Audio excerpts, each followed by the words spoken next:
Hello friend, welcome back to your channel. जैसा कि आपको पता है कि हम लोग अपनी परसेंटेज की सीरीज़ चला रहे हैं और इसमें मैथ्स कॉन्सेप्ट सीरीज है ये, जिसमें कि अभी हम लोग परसेंटेज सीरीज पर हैं। इसी तरीके मैथ्स कॉन्सेप्ट सीरीज़ के आपको परसेंटेज की, मिक्सचर की, सीआई, एसआई, एवरेज हर चीज़ की मिलने वाली है। एक क्वेश्चन में एक टाइप के जितने भी क्वेश्चन होते हैं 4 से 5 क्वेश्चन, वो हम लोग इस सीरीज़ के एक ही वीडियो में, जो कि मैक्सिमम टाइम मेरे हिसाब से 10-15 मिनट का जाता होगा, अदरवाइज़ हम उसे मिनिमम टाइम में ही पूरा कर लेते हैं। ठीक है, तो जैसा कि मैं आपको बताने वाला हूं कि आज हम लोग कौन से क्वेश्चन के बारे में पढ़ेंगे। आज हम पढ़ेंगे इंक्रीज़ और डिक्रीज़ के बारे में। इंक्रीज़ और डिक्रीज़ का मतलब क्या होता है कि यहाँ पर ए बी सी 3 लोग होंगे जिनके आपस में कुछ वार्तालाप चलेंगे कि तुम्हारी सैलरी मुझसे 10% कम है, मेरी सैलरी तुमसे 20% कम है, या फिर तुम्हारे अंक मुझसे इतने ज़्यादा हैं, उसके अंक इससे इतने ज़्यादा हैं, तो मेरे अंक तुमसे कितने ज़्यादा हैं। इस टाइप की बहस होगी इनकी। तो उन्हीं बहसों का निष्कर्ष आज हम लोग निकालेंगे और सीखेंगे इस टाइप के क्वेश्चंस को करना। इसके लिए आपको हमारी फ्रैक्शन की वीडियो देखनी पड़ेगी, क्योंकि इसमें सबसे ज़्यादा यूज हम लोग फ्रैक्शंस वैल्यूज़ का करते हैं जो आपको डिस्टर्ब कर सकते हैं। तो इसके लिए आप पहली वीडियो देख लीजिएगा। चलो, यहाँ पर आपसे बोला गया कि ए जो है वो बी से 10% अधिक है और बी जो है वो सी से 30% अधिक है। यदि ए और बी के बीच 130 अंक का अंतर होना चाहिए, यहाँ पे क्या होना चाहिए, अंतर है, तो सी के अंक क्या होंगे, आपसे ये बोला गया। आप देखना, ध्यान से सुनना कि मैंने कहा यहाँ पे एक ए नाम का बंदा है, दूसरा बी नाम का है और तीसरा सी नाम का है। 3 लोग हैं। बोलोगे बिल्कुल सही। अब देखो, माने किसे, पहले किसकी वैल्यू को लेट करें, डिस्टर्बेंस यहाँ पे होती है। आप करोगे भैया यहाँ पे, अगर हम ए और बी को पहले लेंगे फिर बी और सी को अलग से लेंगे, तो हमें करना पड़ेगा रेशियो सॉल्व। हम लोग क्या करें, डायरेक्ट अगर भैया सी को ही मान लें, जैसे कि अगर हम मान लें कि सी मेरे पास 10 है, ध्यान से सुनना। अगर आपसे उसने ये बोला कि बी जो है वो सी से 30% अधिक है, तो बी 30% अधिक है ना, तो सी अगर 10 है तो बी कितना हो जाएगा, 30 ज़्यादा, तो 10 का 30% कितना, 3, यानी ये 13 हो जाएगा। यहाँ तक बात समझ में आई? बोलोगे बिल्कुल समझ में आ गई। अब सुनना, अब उसने बोला कि जो ए है ना, यहाँ पे जो ये ए है वो बी से 10% अधिक है, यानी अगर ये 13 है तो ये इससे भी 10% ज़्यादा है। इसका 10% कितना होगा, 1.3। तो अगर इसका 1.3 हम लोग निकालेंगे भैया तो कितना आ जाएगा, आप बोलोगे 13 का 1.3 निकाल करके अगर हम 13 में ही जोड़ देते, 30% है ना ज़्यादा, कितना 10% ज़्यादा है ना, ये ए बी से 10% अधिक है और बी सी से, सही है ना, हाँ ठीक है, यही है। तो भैया ये इससे 10% अधिक है कि नहीं है, तो इसका 10% कितना हो जाएगा, आप बोलोगे इसका 10% 1.3 हो जाएगा, तो ये हो जाएगा 14.3। फाइनल हो जाने दो। अब देखो, आपसे बोला कि ए और बी के बीच का अंतर 130 है। ए और बी के बीच का अंतर, ए और बी के बीच का अंतर यानी 1.3 की वैल्यू जो आपको दे रखी है वो दे रखी है 130। ध्यान से सुनना, कितने टाइम्स हो रहा है, आप बोलोगे भैया ये पूरा 100 टाइम्स हो रहा है। आपसे पूछा है कि सी के अंक जो हैं वो क्या होंगे, सी की वैल्यू आपसे पूछी कि बताओ 10 की वैल्यू क्या होगी। तो भैया 10 की वैल्यू भी 100 टाइम्स करा दो और थोड़ी कुछ कराना है। 10 की वैल्यू 100 टाइम्स कराओगे कितना आ जाएगा, आप बोलोगे 1000 आ जाएगा और ये मेरा आंसर हो जाएगा। कोई समस्या? पहले उसने बोला कि सी जो है वो बी से ये 30% इससे अधिक है और ये 10% इससे अधिक है।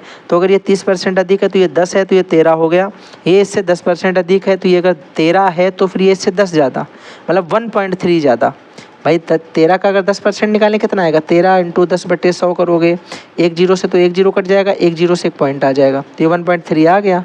अब अगर 13 से 1.3 किसी को ज़्यादा कर दोगे तो 13 + 1.3, तो आप बोलोगे 14.3, है कि नहीं। और 14.3 जो आ गया वो ए हो जाएगा।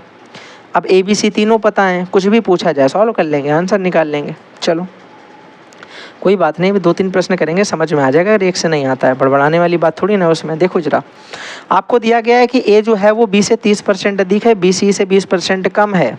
ओके, ए बी से 30% अधिक है, बी सी से 20% कम है। बोला ए और सी के बीच का 50 अंक का अंतर नहीं लिख पाए यहाँ पे ना, अंतर है, 50 अंक का अंतर है, ठीक है।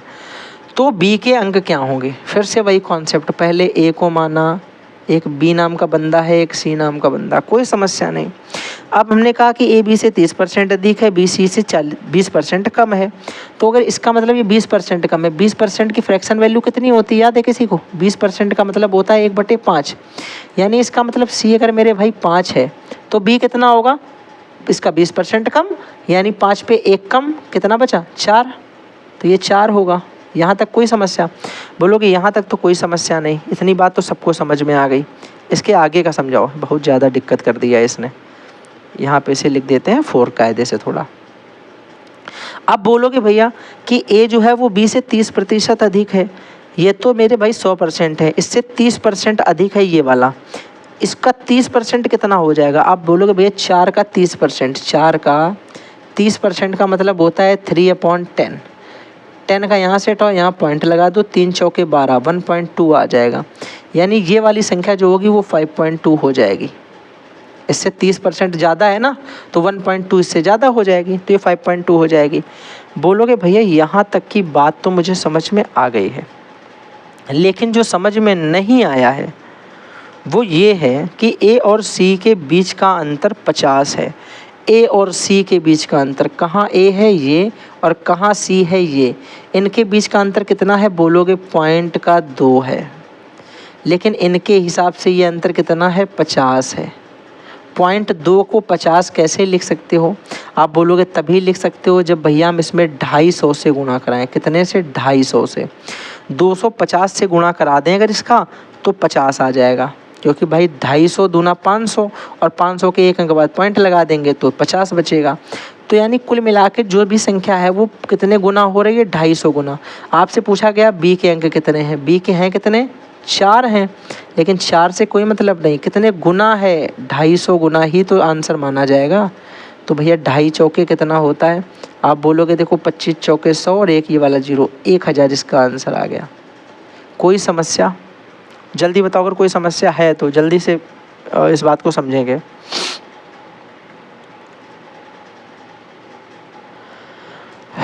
कोई दिक्कत? बात समझ में आ गई? आगे बढ़ा जाए, चलो अगला सवाल देखो ध्यान से।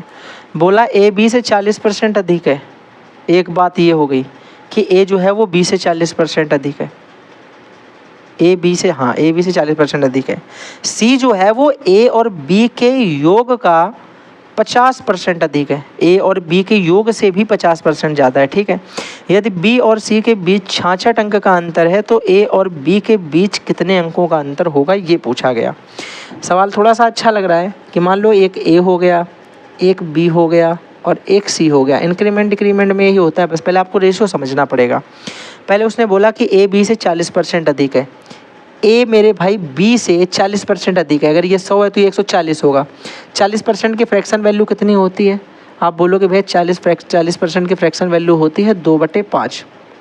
तो इसका मतलब बी अगर 5 है तो ए 7 होगा, क्योंकि ए बी से 40% ज़्यादा है ना। तो 40% का मतलब कितना है? 5 पे 2, तो 5 से 2 ज़्यादा 7। इतनी बात समझ में आ गई? बोलोगे बिल्कुल समझ में आ गई। फिर उसने आपसे बोला कि जो सी है वो ए और बी के योग से 50% ज़्यादा है। अच्छा, इसका मतलब हुआ कि ए और बी का योग कितना हो गया? 7 5 12। 12 से 50% ज़्यादा, 12 का 50% मतलब 1/2, 6 ज़्यादा, यानी ये 18 होगा। तो मेरा मतलब यहाँ पे सी भाई जो आ गया वो 18 आ गया। यहाँ तक भी कोई दिक्कत नहीं, बात समझ में आ रही, क्योंकि सिंपल हो रहा है अभी तो। अब दिक्कत तब होगी जब कुछ टफ होगा, ठीक है। आगे उसने आपसे बोला कि बी और सी के बीच का अंतर जो है वो 66 अंक का है। बी और सी, मेरे भाई बी ये है, सी ये है, कितना इनके बीच का अंतर है? बोलोगे 13 यूनिट का अंतर है। 13 यूनिट की वैल्यू आपको यहाँ पे 66 दे रखी। एक काम करो, देखो अब यहाँ पे ये मत सोचना कि अपनी सुविधा के लिए कर रहे हैं, आप लोगों की सुविधा के लिए भी करा जा रहा है। इस 66 को यहाँ पे थोड़ी देर के लिए 65 कर लो, ठीक है, क्योंकि डाटा थोड़ा सा सही हो जाएगा। इस 66 को भैया कितना कर लेते हैं हम लोग? 65 कर लेते हैं, 65, ठीक है। तो यहाँ पे 13 यूनिट की वैल्यू जो है वो 65 दे दी गई। तो 13 5 65, 5 गुना हो गई। आपसे पूछा गया है कि ए और बी के बीच का अंतर कितना होगा। ए और बी के बीच का अंतर कितना होगा, यानी इस 2 यूनिट की वैल्यू पूछी गई है। तो बताओ जरा, 13 का मतलब अगर 65 है, 13 5 65, तो 2 का मतलब भी 2 5 10, तो जो आंसर आ जाएगा वो कितना आ जाएगा भैया, आप बोलोगे आंसर जो है वो 10 यूनिट आ जाएगा। कोई समस्या थोड़ी सी भी है तो बता सकते हो। देखो वहाँ पे दिक्कत क्या है, अगर मैं वहाँ पे आप बोलो 65 लिखना, मैं लिख दूंगा, अभी 66 लिखने के लिए लिख दूंगा, फिर भी पॉइंट में आंसर आ जाएगा, आप फिर थोड़े से डिस्टर्ब हो जाएंगे। ठीक है, तो वैल्यू आपको पॉइंट्स में ऐसे नहीं देते हैं, ऐसे देते हैं जो कैलकुलेशन हो जाए उसमें। ठीक है, ये सॉल्यूशन हो गया। चलो अगला देखो भैया सवाल क्या दिया है। अगला सवाल आपको दिया है कि ए बी से 10% अधिक है, बी जो है वो सी से 20% अधिक है और सी डी से 30% अधिक है। ए और सी के बीच का अंतर 4.16 है, तो ए का मान कितना होगा। प्यारा क्वेश्चन है, सब कुछ बढ़ता ही चला जा रहा है, उसमें डी तक दिया गया, यानी 4 चीज़ें हैं। सॉल्यूशन देखो, एक ए है, एक बी है, एक सी है और एक डी है, 4 लोग हैं। माने किसको, दिक्कत यहाँ पे आ जाएगी, किसको मान लें। तो मैंने कहा सबसे लास्ट वाले को मानो, फिर आगे बढ़ाते चले जाएंगे तो कोई फ्रैक्शन नहीं लेना पड़ेगा और ना ही कोई रेशियो बनाना पड़ेगा। ठीक है, सरल सा मानो। आप बता रहे हो भैया डी को कितना मान ले, आपसे बोला उसने कि सी जो है वो डी से 30 अधिक है, तो मैंने कहा अगर इसको 10 मान लोगे तो सी इसका 13 हो जाएगा, तो 30 अधिक हो गया। फिर अगर इस 30 से माना है, आपसे बोला गया कि जो बी है वो सी से कितना अधिक है, 20 अधिक है, तो इसका 20% ये ज़्यादा है, इसका 20% कितना आएगा। आप बोलोगे भैया 13 का 20% अगर हम निकालेंगे तो वो मेरे भाई 2.6 आएगा। कैसे निकाला भैया, देखो परसेंट हटाओगे तो 1 0 इसका कट जाएगा और 1 अंक बाद पॉइंट आ जाएगा, तो 13 दूनी 26 और 1 अंक बाद पॉइंट, तो 2.6 आ जाएगा। इसमें अगर 2.6 जोड़ा तो भैया ये हो गया 15.6। यहाँ तक कोई दिक्कत, बोलोगे कोई दिक्कत नहीं।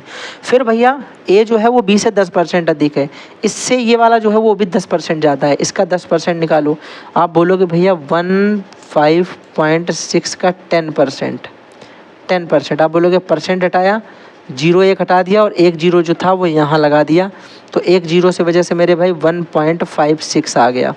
1.56 को जब हमने 15.6 से जोड़ा, इसमें हमने 1.56 को जोड़ा, तो ये बोलोगे 6 है, ये 11 का 1 कैरी आउट 1, ये मेरे भाई आ जाएगा 17, तो ये आ जाएगा 17.16। This is 17.16। कोई समस्या रेशियो तक, यहाँ तक बात समझ में आ गई।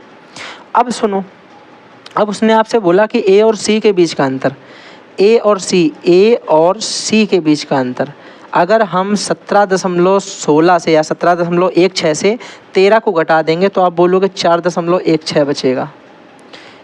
इसका मान कितना आपको दे रखा है, ए और सी के बीच का अंतर कितना है, 4.16 ही है, 4.16 ही दिया गया है। इसका मतलब मेरे भैया ये हो गया कि कितने गुना हो रहा है। आप बोलोगे भैया इसमें तो कोई दिक्कत नहीं है, तो पूरा सेम ही आ रहा है। इसका मतलब ये सिर्फ 1 गुना हो रहा है, 1 से इंटू कराना पड़ेगा। तो आपसे पूछा है कि ए का मान कितना होगा, ए का मान बता दो ज़रा, ए का मान कितना होगा। आप बोलोगे भैया 17.16 में 1 से इंटू करा दो, तो 17.16 ही इसका आंसर आ जाएगा। कोई समस्या है तो जल्दी बता दो, वरना होनी नहीं चाहिए, क्योंकि चीज़ें समझ में आएंगी। स्टार्टिंग से हम लोग बेस से पढ़ रहे हैं, ठीक है। अब सुनो, अगर समझ में आती है तो फिर हर बार की तरह एक बड़ा सा क्वेश्चन आपके फुल स्क्रीन पे कि ए बी से 10% अधिक है, बी सी से 10% कम है, यदि सी डी से 20% अधिक हो तो बी और डी के बीच का अंतर 80 हो जाएगा, तो ए और सी का योग कितना होगा। मतलब what is the sum of A and B, sum बताना है इन लोगों का कितना हो जाएगा। और फिर हर बार की तरह एक ही बात कहूँगा, अगर वीडियो पसंद आती है तो लाइक करिएगा, अदरवाइज़ कोई बात नहीं, अगर नहीं करना चाहते हैं तो हाँ प्लेलिस्ट को सेव कर लीजिएगा, क्योंकि इसी तरीके के बेस्ट तरीके के कॉन्सेप्ट क्वेश्चन आपको मिलने वाले हैं चैनल पे। चलो, थैंक्स फॉर वॉचिंग।